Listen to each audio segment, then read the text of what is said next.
ఎక్కడ కూడా అభివృద్ధితో పాటు సంక్షేమాన్ని మనం ఎక్కడ కూడా ఇబ్బంది పెట్టలేదు. ఇంటి కష్టాల్లో కూడా సోదరులు ఇందాక చంటి గారు చెప్పినట్టు మన ప్రభుత్వం వచ్చిన తర్వాత 10 లక్షల కోట్ల రూపాయలు బకాయిలు ఎట్లా తీర్చాలనే ఆలోచన ఉన్నప్పుడు ఈ ఒక్క సంవత్సరంలోనే చంద్రబాబు నాయుడు గారి నాయకత్వంలో, పవన్ కళ్యాణ్ గారి నాయకత్వంలో 46,000 కోట్ల రూపాయలు సంక్షేమం కోసం మనం ఖర్చు పెట్టాం.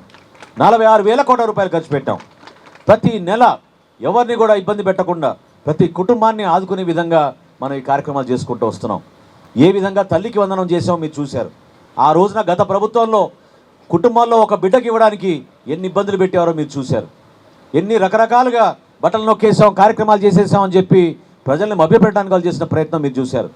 కుటుంబంలో ఎంతమంది ఉన్న పిల్లలు వాళ్ళకి ఇస్తాం, 15,000 రూపాయల చొప్పున ఖచ్చితంగా ప్రభుత్వానికి అందిస్తాం మనం తల్లికి వందనం కార్యక్రమం ద్వారా అన్నప్పుడు చాలామంది నిజంగానే సాధ్యమా అన్నారు.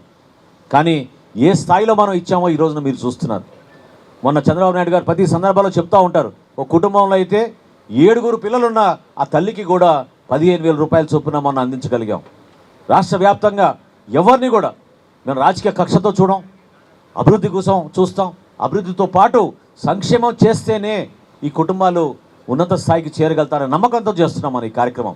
ఆటో సోదరులందరూ కూడా నేను కోరుతున్నాను, 15,000 రూపాయల ద్వారా ఏంటి మనకి లబ్ధని మీరు అనుకోవచ్చు. ఒక్కసారి మీరు ఆలోచించండి.